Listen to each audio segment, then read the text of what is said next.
नमस्कार दोस्तों, आपका अपने चैनल मनोज गुप्ता अकेडमी में आपका स्वागत है।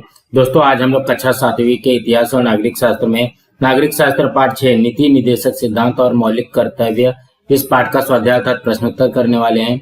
दोस्तों, अभी तक आप लोगों ने इस चैनल को सब्सक्राइब नहीं किया तो प्लीज सब्सक्राइब और चैनल लाइक कीजिए और अपने फ्रेंड्स के साथ शेयर कीजिए। दोस्तों, आप लोग इस वीडियो को अच्छी तरीके से देख करके अच्छी तरीके से सुन करके भी इसके प्रश्नोत्तर याद कर सकते हैं। यह है पाठ 6 नीति निदेशक सिद्धांत और मौलिक कर्तव्य, उसका स्वाध्याय कर लेते हैं। प्रश्न 1 में क्या दिया गया है? सरकार पर कौन कौन से बंधन होते हैं, इनकी निम्न चौकट में तालिका बनाओ। इसके उत्तर में आएगा संविधान द्वारा नागरिकों को कुछ मौलिक अधिकार दिए गए हैं। इन अधिकारों का हनन होने पर इसके विरुद्ध न्यायालय में न्याय मांगा जा सकता है।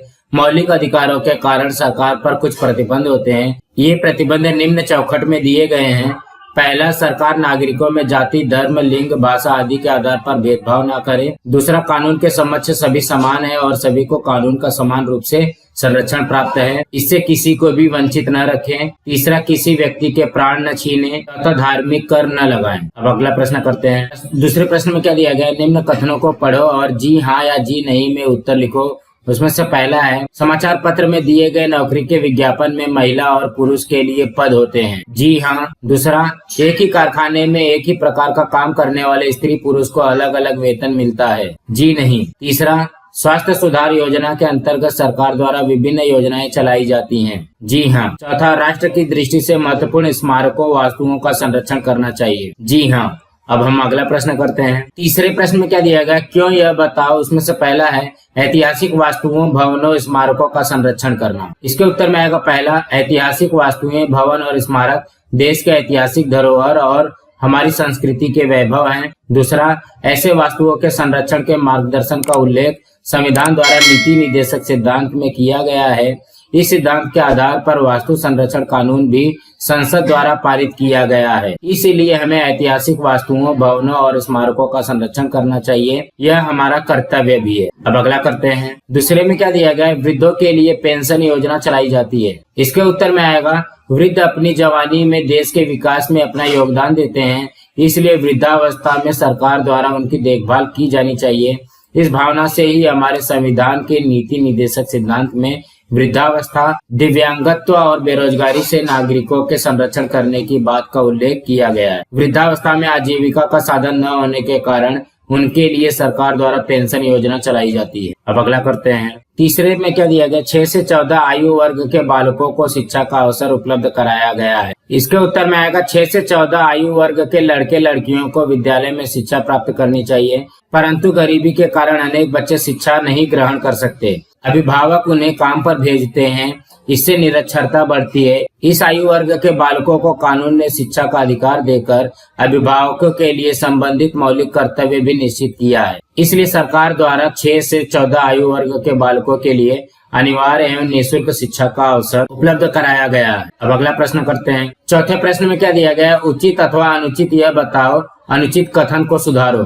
पहला, राष्ट्र ध्वज को जमीन पर गिरने न देना। इसके उत्तर में आएगा, यह कथन उचित है क्योंकि राष्ट्र ध्वज का सम्मान करना हमारा मौलिक कर्तव्य है। इस कर्तव्य का पालन न करने पर दंड मिलता है। अब अगला करते हैं। दूसरे में क्या दिया गया? राष्ट्रगीत जब चल रहा हो उस समय सावधान की स्थिति में खड़ा रहना। इसके उत्तर में आएगा, यह कथन उचित है क्योंकि राष्ट्रगीत का आदर करना हमारा मौलिक कर्तव्य है। राष्ट्रगीत का अपमान करने पर सजा मिलती है। अब अगला करते हैं। तीसरे में क्या दिया गया? हमारे ऐतिहासिक स्मारक या वास्तु पर अपना नाम लिखना या उकेरना। इसके उत्तर में आएगा, यह कथन अनुचित है क्योंकि ऐतिहासिक वास्तु हमारी सांस्कृतिक धरोहर है और ऐतिहासिक धरोहर का संरक्षण करना हमारा मौलिक कर्तव्य है। ऐसी वस्तुओं को क्षति होने से बचाने और उनके सौंदर्य के संरक्षण के लिए हमें उन पर अपना नाम लिखना अथवा उकेरना नहीं चाहिए। ऐसा करने पर सजा भी होती है। सुधारित कथन, हमारे ऐतिहासिक स्मारक या वास्तु पर अपना नाम न लिखना या न उकेरना। अब अगला करते हैं। चौथे में क्या दिया गया? समान काम के लिए पुरुषों की तुलना में स्त्रियों को कम वेतन देना। इसके उत्तर में आएगा, यह कथन अनुचित है क्योंकि नीति निदेशक सिद्धांत के अनुसार समान काम के लिए समान वेतन मिलना चाहिए। स्त्री पुरुष समानता के सिद्धांत को हमने स्वीकार किया है। ऐसा न स्वीकार करने पर भेदभाव को प्रोत्साहन मिलेगा।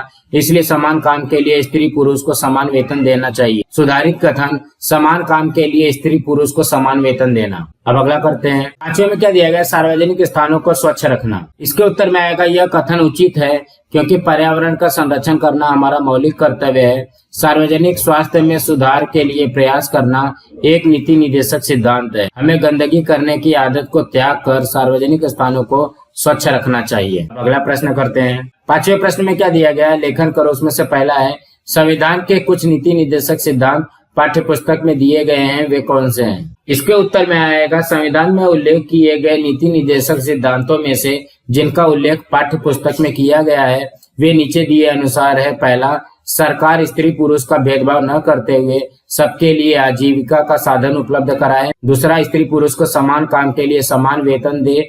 तीसरा, वृद्धावस्था, दिव्यांगत्व और बेरोजगारी से नागरिकों की रक्षा करे। और चौथा है, पर्यावरण की रक्षा करे। अब अगला करते हैं। दूसरे में क्या दिया गया है, भारतीय संविधान में उल्लिखित नीति निर्देशक सिद्धांतों में सभी नागरिकों के लिए समान नागरिक कानून का प्रावधान क्यों किया होगा? इसके उत्तर में आएगा, संविधान ने सभी भारतीय नागरिकों का दर्जा समान माना है। सरकार नागरिकों के बीच जाति, धर्म, वंश, भाषा और लिंग के आधार पर भेदभाव नहीं कर सकती। फिर भी संविधान ने अल्पसंख्यक लोक समूह, आदिवासियों और दुर्बल वर्ग के लोगों को विशेष अधिकार दिए हैं। नागरिकों में अधिकार को लेकर कोई भेदभाव न होने पाए, इस उद्देश्य से समान नागरिक कानून का प्रावधान नीति निर्देशक सिद्धांतों में किया गया है। अब अगला करते हैं। तीसरे में क्या दिया गया, नीति निर्देशक सिद्धांत और मौलिक अधिकार एक ही सिक्के के दो पहलू हैं, ऐसा क्यों कहा जाता है? इसके उत्तर में आएगा, पहला, मौलिक अधिकारों के कारण नागरिकों को आवश्यक स्वतंत्रता मिलती है, जबकि नीति निर्देशक सिद्धांतों के कारण लोकतांत्रिक मूल्यों के दृढ़ होने के लिए पोषक वातावरण का निर्माण होता है। दूसरा, मौलिक अधिकारों को कानून का संरक्षण प्राप्त होता है, जबकि नीति निर्देशक सिद्धांतों को कानून का संरक्षण नहीं प्राप्त होता, परंतु जनता सरकार पर दबाव डालकर इन सिद्धांतों के कार्यान्वयन का आग्रह कर सकती है। तीसरा, नीति निर्देशक सिद्धांत मूलतः नागरिकों के अधिकार ही है, परंतु इन्हें संविधान ने कानून का आश्वासन नहीं दिया है, इसलिए ऐसा कहा जाता है कि नीति निर्देशक सिद्धांत और मौलिक अधिकार एक ही सिक्के के दो पहलू है। अब अगला प्रश्न करते हैं। छठवें प्रश्न में क्या दिया गया, नागरिक पर्यावरण का संवर्धन और संरक्षण किस प्रकार कर सकते हैं, उदाहरण सहित लिखो। इसके उत्तर में आएगा, पर्यावरण शुद्ध और अच्छा रखने पर नागरिकों का स्वास्थ्य अच्छा रहता है।